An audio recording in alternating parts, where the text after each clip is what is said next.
Diskarte ng mga OFW, kape. Ayan. Ayan, para hindi magutom.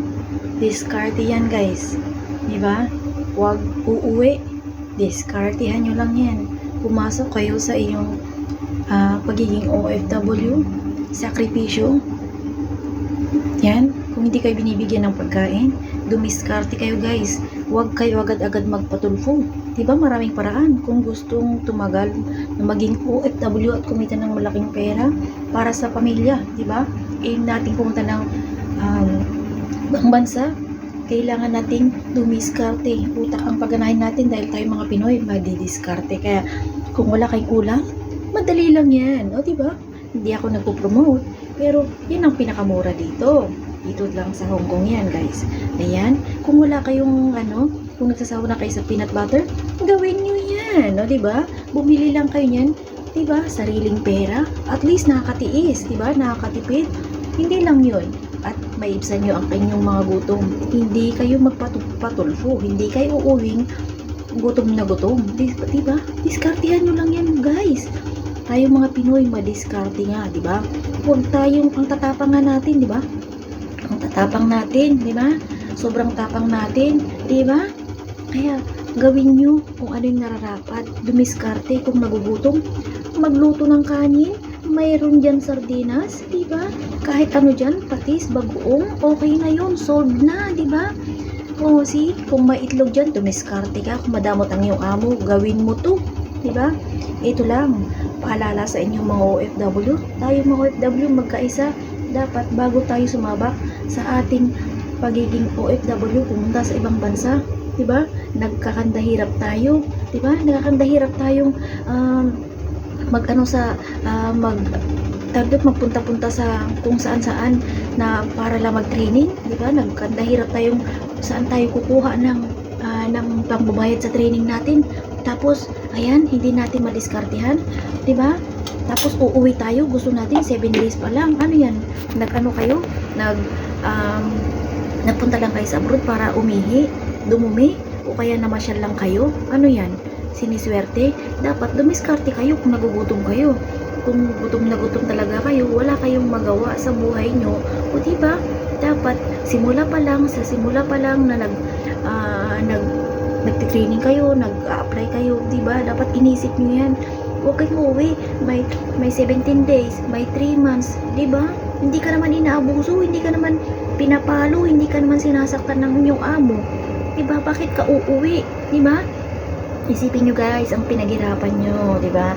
Ang hirap mag-apply. Kung saan-saan kayo pinapupunta. Andyan yung kinukuha na kayo ng dugo, lahat-lahat na, diba? Pinapa-x-ray kayo. Nakapasa naman kayo. Hindi naman kayo dadalhin sa abroad kung hindi kayo nakapasa sa medical. Diba? Tayo mga OFW dapat maging matalino, 'di ba? Dagdagan pa natin ng kalamansi. O 'di ba? Lagyan mo lang 'yan ng patis, 'di ba? O ulam na dis. Kung gusto mo ng tanghalian, hapunan, okay lang 'yan. Hatiin mo yung sardinas, busog ka na, hindi ka na magugutom.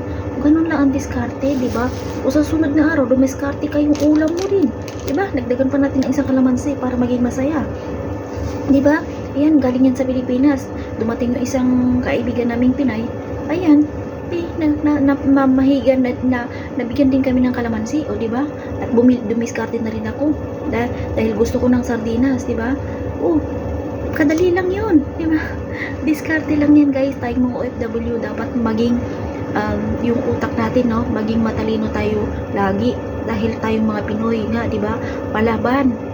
Hindi tayo sumusuko sa hamon ng buhay. Ganun ang mga OFW. Huwag kayong pupunta rito sa abroad ng hindi kayo malakas. Hindi malakas ang loob nyo. Kaya dyan pa lang kayo na nag-apply pa lang kayo sa Pilipinas. Tiis-tiis lang. Diba? Kung ano yung paghihirap nyo pag-apply. Gutom, pagod. Andyan yung ang init-init. Pupunta kayo sa agency. Mag-apply kayo. Maglakad kayo ng mga requirements. Kung saan-saan kayo pinapapunta.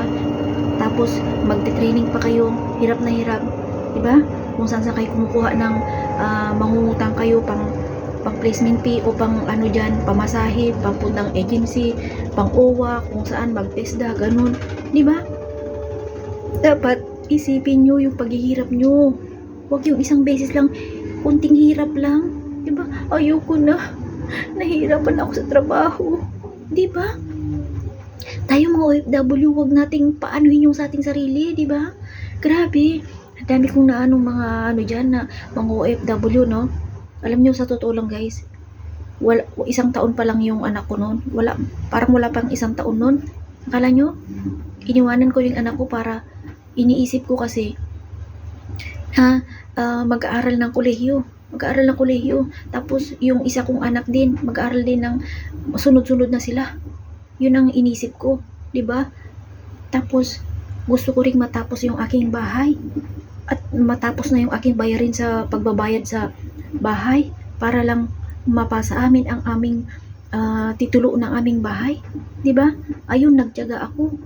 Nagtiyaga kahit na ang hirap-hirap simulat sa pool, ang hirap magtrabaho, mawala sa pamilya mo ng matagal na panahon, ilang taon bago mo sila ulit makita, 'di ba? Andyan yung gutom, pagod, pawis, na dugo ang pinuhunan, 'di ba?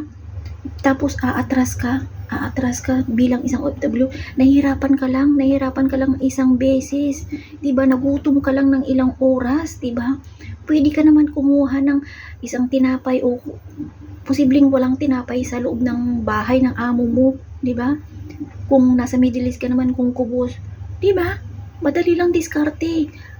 Pag nasa kwarto yung amo, sumibat ka agad ng kain. Tapos pag hindi mo pa kaya, magkape ka diyan, o kaya pumunta ka sa sa kwarto mo, doon ka kumain kung andun sa kusina yung amo mo, 'di ba? Madali lang 'yan. O lunok agad, sabay tubig kung wala ka pang kape, tubig, 'di ba? Diskarte guys, huwag nyong inaano sa sarili nyo na nakakaawa ako, gutom na ako, edi dumiskarte ka. Ang hirap kaya ng mag-apply, tapos isang beses ka lang nagutuman, ayan, gusto mo nang uwi, gusto mo nang magpatulfo, ay di ba? Ang hirap nun guys, dapat mag-isip kayo, huwag nyo lang yung sarili nyo, oo, alam ko mahirap maging isang OFW dahil OFW na po ako, 16 years na, kasi yung anak ko nag-16 na siya, yung bunso ko, 'di ba?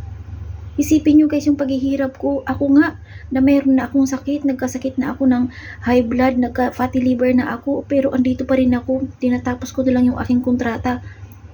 Ilang years na rin ako, gusto ko na rin mag-retire, 'di ba? Ganun. Nakapagtapos na rin ako ng 2 kolehiyo, 2 na lang yung natitirang mag-aaral. Nagpapagawa na ako ng bahay, nasa akin na yung aking lupa. Nasa pangalan na namin yung aming lupa. 'Di ba? Ganun ang diskarte kung talagang gusto mong mabuhay. Gusto mong tumiskarte para sa iyong pamilya, magtiis. Yun lang po. Kung hindi ka naman sinasaktan, huwag kang umalis. Pero ibang usapan na pag sinaktan kayo, doon kayo aangal. Pero hindi ko sinasabing lumaban kayo. 'Di ba? Andyan naman yung polo, andyan naman mayroon naman tayong embassy na pupuntahan, tatakbuhan, 'di ba? Pero wag kang magra-run away. Kung hindi mo na talaga kayang tiisin, kasi mapapahamak ka lalong-lalo na diyan sa abroad, diyan sa Middle East, 'di ba? Wag kang magra-run away pag ganyan. Tumawag ka, dumiskarte ka, 'di ba? So ayun nga guys, 'di ba? Kung mahihirapan na, hindi yung binubugbugan na, kung minamaltrato ka na physically, 'di ba? Kung sinisigawan ka lang ng amo, kaya nga pumunta ka sa abroad para magtiis, 'di ba? Di sarado mo yung sa kabilang tainga mo, ilabas, o kaya papasukin mo sa kabilang tainga mo, ilabas mo sa kabilang tainga mo yung galit ng amo mo, 'di ba? Hindi yung damdamin mo. Magkakasakit ka pa niyan pag dinamdam mo, 'di ba? Iwasan mo yan. Nag-training ka naman ng matagal sa Pilipinas, bago ka naman siguro pinasok diyan sa kung nasaang bansa ka, 'di ba? Kung saan ka naman dinala, 'di ba? Isipin mo, may training naman yan. Magtiis para sa pamilya. Ganyan po ang isang OFW, 'di ba? Ganyan ang isang OFW. Kung kaya mo, kung kaya ng iba, kaya mo din. Huwag ka lang sasaktan. Di ba? Ibang usapan na yon. Pero kung pupunta ka doon na nagutuman ka lang ng ilang oras, di ba? Bakit? Dumiskarte ka. Tumingin ka dyan sa paligid mo kung may tinapay ba o may ano ba dyan. Uminom ka kung wala ka pang makitang tubig muna. Di ba? Hindi ka naman mamamatay eh. Di ba? Hindi ka naman mamamatay pag pag isang beses ka lang na nalipasan ng gutom saglit. Madali lang dumiskarte, guys. O, kayo, yung mga bagong papunta pa lang ng abroad, lalong-lalo na sa Middle East, kung wala pa kayong kaalam-alam, sa totoo lang guys, magdala kayo, wag nyo puro mga damit nyo, mga dadalhin nyo, kung ilang piraso lang na damit ang dalhin nyo, magdala rin kayo ng candy. Diba? Magdala kayo ng candy, magdala kayo ng biscuit na pangmatagalan na good for 3 months bago ma-expired. Skyflex, bumili din kayo, diba? Huwag yung puro mga damit, ang mga pinagdadala nyo dyan sa abroad dahil pwede kayong makabili din dyan kung gustuhin nyo. Dahil nasa loob naman din kayo ng bahay, may uniform din naman siguro kayo, lalong-lalong na dyan sa Middle East. Dahil naranasan ko din yan. Tapos, magdala kayo ng sapat na pagkain for 3 months na hindi. Magdala din kayo ng, kung hindi pwede sa inyong mga dilata, kasi nga, kung hand carry lang ang dala nyo, o kaya may 20 kilos naman kayo na, diba? Magdala rin kayo ng sardinas, diba? Pag nagutom kayo at wala na kayo talagang pero isipin nyo, huwag nyo araw-arawin yung pagkain nyo na ganyan. Isipin nyo, kung may pagkain naman dyan, huwag nyo bubuksan yung dilata nyo, diba? Kung wala talaga kayong uulamin, ayun, pwede nyo kunin yun, diba? Kung gutom ka pa rin at wala kang magbaon ka ng candy, diba? O magdala ka dyan ng candy, ilagay mo dyan sa bag mo, yung mga ilang pieces yan na dalhin mo, iba-ibang candy, makakaraos ka na rin, kabayan. Huwag puro isipin ang hirap na gusto mo nang umuwi. Kasi nga, gutom ka na, nahirapan ka na, ang hirap palang magtrabaho. Kasi ganyan nga yan, guys. Bago ka naman pumunta sa ibang bansa, sa Middle East lalo, alam mo kung ilang palapag ang iyong lilinisan. Diba? Diyan pa lang sa Pilipinas, kung ang hirap kumita ng pera. Diba? Mahirap din kumita sa abroad, pero maraming paraan. Diba? Anuhan mo na yan. Kung tapos ka na, pwede ka magpahinga ng 10 minutes to 15 minutes doon sa banyo. Ganun lang yun ang diskarte, guys. Diskartehan nyo. Huwag kayong dyan. Diba? Kung gusto nyo umuwi, sabihin nyo, uuwi na ako. Hirap na ako. Diba? May paiyak-iyak na kayo doon. Dahil guys, napakaliit kong tao. Pero napagtiyagahan ko yung aking mga amo kung nasaan man ako napunta ng una. Guys, sa totoo lang, isipin nyo kung anong hirap na pinagdaanan ninyo sa Pilipinas na pagtitraining. Dapat ganyan din kayo magtiis papuntang abroad. Hindi nakaramdam lang kayo ng hirap. Konting gutom, wala na, gusto nyo nang umuwi. Ano yan? Nag-tour lang kayo? Kawawa naman yung mga agency nga. Tama naman, di ba? Kawawa naman yung nagpasok sa inyo. Di ba? Ganun yun, guys. Kung hindi kami na maltrato, huwag kayong umalis. Magtiis, dumiskarte. Yan ang mindset ng mga Pinoy. So, hanggang dito na lang. Ayan, mag-aalmusal na ako. Pero ito gusto kong ulamin ng tanghali, kaya bumili ako kahapon. At ito naman, libre yan sa friend ko. Diba, pumili rin ako nito. Pang isang linggo ko ng, palaman. O, bye-bye!